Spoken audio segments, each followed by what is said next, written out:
So now we discuss about how we define that the particular element is belong to the definite group. So these are some methods to find out their number, or you can say group number.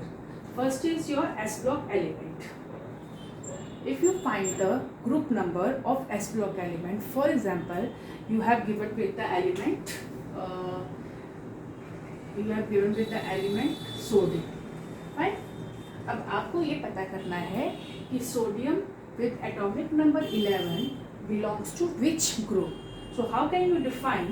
It is by first you have to write the electronic configuration: 1s2, 2s2, 2p6, 3s11. ठीक है. अब यहाँ से आपको क्या पता चल गया? अब according to rule, if you find the group number of S block elements, अगर हमें एस ब्लॉक एलिमेंट्स के ग्रुप नंबर को पता करना है तो you must know the number of NS electron. NS electron means the last valence shell electrons का आपको पता होना चाहिए. ठीक है. तो वो कैसे पता करेंगे? First you have to write their electronic configuration. तो यहाँ से आपको पता चल जाएगा. अब इसकी क्या आई है? 3s1.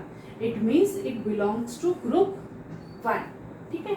ऐसे अगर मैं मैग्नीशियम की लिखूं तो मैग्नीशियम का एटॉमिक नंबर क्या होता है? 12. 1s2, 2s2, 2p6, 3s2. ठीक है. अब यहाँ पे लास्ट वैलेंस शेल कौन सी है? 3s. और वैलेंस शेल में कितने इलेक्ट्रॉन्स हैं? 2. It means it belongs to group 2. So this is rule you must remember that S block elements के अगर आपको ग्रुप का पता करना है, वैसे तो एस ब्लॉक के दो ही ग्रुप है, group 1 and group 2. Group 1 is of alkali metals, group 2 of alkaline earth metals. और इनको याद करना भी बहुत ईजी होता है. जैसे मैंने फर्स्ट बताया है लीना की रबड़ी सस्ती फ्री, और सेकंड का है बेटा मांगे कार स्कूटर बाप रोए. ठीक है. So it is very easy to remember. तो जब आप इट मीन्स कि अगर आपको उनसे रिलेटेड कोई भी एलिमेंट आ जाए तो आप वैसे ही डिफाइन कर लोगे. लेकिन अगर आपको ये सब नहीं याद होता है तो how you can define it, कि आपको ग्रुप नंबर कैसे पता चलना है?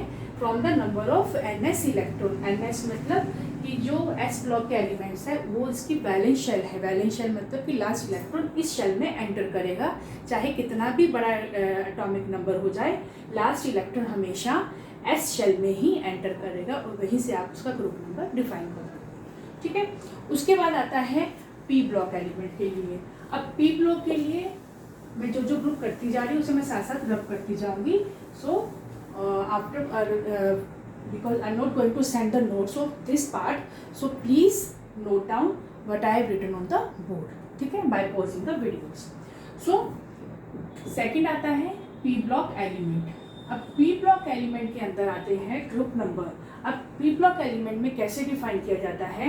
There is a method. You have to plus 10 plus NS और NP इलेक्ट्रॉन्स, क्योंकि इसमें लास्ट वैलेंस शेल कौन सी होती है? NP valence shell. ठीक है. सो आपको इसमें क्या करना है? 10 को प्लस करना है जितने इलेक्ट्रॉन्स NS में होंगे और NP में होंगे. फाइन.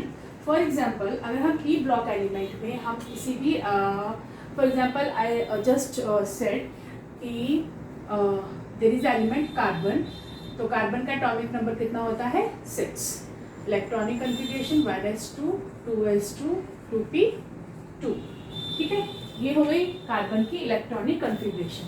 अब मुझे कार्बन का फाइंड करना है कि ये कौन से ग्रुप से बिलोंग करेगा.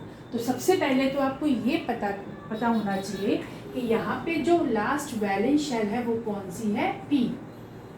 अब वैलेंस शेल P है तो वैलेंस शेल P होने की वजह से आपको पता चल जाना चाहिए कि ये एलिमेंट डेफिनेटली P ब्लॉक से ही बिलोंग करता है. ठीक है. ये तो होगी पहली चीज़. क्योंकि आप ये सोचो कि इसको मैम ने D के लिए क्यों नहीं लिखा, F के लिए क्यों नहीं लिखा, S के लिए क्यों नहीं लिखा. तो जो जर्नल इलेक्ट्रॉनिक कन्फिग्रेशन मैंने आपको बताई है वो यही बताती है कि इसमें लास्ट वैलेंस शेल कौन सी होगी. तो P ब्लॉक है तो लास्ट वैलेंस शेल कौन सी होगी? P. ठीक है. उसके बाद according to rule what we have to do, 10 plus number of electron of P shell कितने हैं? 2. P शेल में कितने इलेक्ट्रॉन है? 2. Plus number of electrons of S shell कितने हो गए? 2. तो ये कितना हो गया? 14. इट मीन्स कि कार्बन जो है वो 14 ग्रुप से बिलोंग करता है। एक और एग्जांपल करते हैं, oxygen. Oxygen 8, 1s2, 2s2, 2p6। अब 6 ज़्यादा हो गए 4, ठीक है। ये हो गई इसकी इलेक्ट्रॉनिक कन्फिग्रेशन। तो आपको 2p देखते ही पता चल गया कि लास्ट जो शेल है कौन सी है, p। तो इट मीन्स कि जो ऑक्सीजन है वो कहीं ना कहीं p ब्लॉक का एलिमेंट है, ठीक है। उसके बाद क्या करोगे आप, अकॉर्डिंग टू जस्ट जो फॉर्मूला आपको दे रखा है 10 प्लस 2p में कितने इलेक्ट्रॉन्स है 4, s में कितने हैं 2, तो ये क्या हो जाएगा 16। यानी कि जो ऑक्सीजन है ये 16 ग्रुप का मेंबर है। पीरियड का तो आपको पता चल ही जाएगा कि पीरियड कौन सा होगा ऑक्सीजन का, सेकंड पीरियड और 16th ग्रुप। तो ऐसे ही आप पर्टिकुलर एलिमेंट्स के ग्रुप और पीरियड्स को निकाल सकते हैं, ठीक है। तो ये हो गया आपका पी ब्लॉक। उसके बाद हम बात करते हैं डी ब्लॉक की। डी ब्लॉक में सिंपल और भी इससे सिंपल है डी ब्लॉक का। डी ब्लॉक में क्या है, अब आपकी वैलेंस शेल कौन सी होती है डी और वैलेंस शेल कौन सी होती है एनएस, ठीक है। तो इसमें जो आप इलेक्ट्रॉन्स हैं सम ऑफ कितने इलेक्ट्रॉन्स डी में और कितने इलेक्ट्रॉन एस में प्रेजेंट है उन सबका सम, जिससे कि आप डी ब्लॉक के एलिमेंट्स को डिफाइन कर सकते हो। प्लस इसमें एक चीज़ और है कि जैसे आपको दिखे कि अब इसमें कॉन्फ़िगरेशन में डी एंटर हो गया है, इट मीन्स के डी ब्लॉक एलिमेंट की शुरुआत हो गई है। जैसे हम बात करें स्कैडमियम की, स्कैडमियम कितना होता है 21, ठीक। अब 21 है तो 1s2, 2s2, 2p6, 3s2, 3p6, then हम यहीं पे लिख लें 3d क्योंकि इसकी वैलेंस शेल हम s बना देंगे। तो ये हो जाएगा आपका 8, 16, 17, 18, 19, 20 और आप इसको ऐसे ही लिख लो, इसमें कंफ्यूजन रहेगा 4s2, 3d1, ठीक है, हो गया। अब यहाँ पे लास्ट इलेक्ट्रॉन कौन सी शेल में एंटर करा है, डी शेल में। तो यहाँ से तो ये कंफर्म हो गया कि ये डी ब्लॉक का एलिमेंट है, ठीक। अब इसमें सबसे इजी मेथड क्या है, आपको क्या करना है, number of electron D plus S. अब आप डी के इलेक्ट्रॉन्स कितने हैं 1, एस के कितने हैं 2, तो कितना हो गया 3। इट मीन्स कैडमियम कौन से ग्रुप से बिलोंग करता है, ग्रुप 3 से। और पीरियड आपका इसमें 4th आ जाएगा, ठीक है। सो इस तरह से आप क्या कर सकते हो, पर्टिकुलर एलिमेंट्स के ग्रुप्स को डिफाइन कर सकते हो। और एफ ब्लॉक तो सबसे इजी है। ग्रुप 3 के अंदर एक्टिनाइड और लैक्टिनाइड सीरीज स्टार्ट होती है 6 और 7 पीरियड से, तो दैट इज द ग्रुप 3। तो ग्रुप 3 के जो मेंबर्स के साथ है एफ ब्लॉक, इनके लिए कोई डेफिनेट फॉर्मूला नहीं, ठीक है। So this is all about कि how you can find the number of elements in the particular group.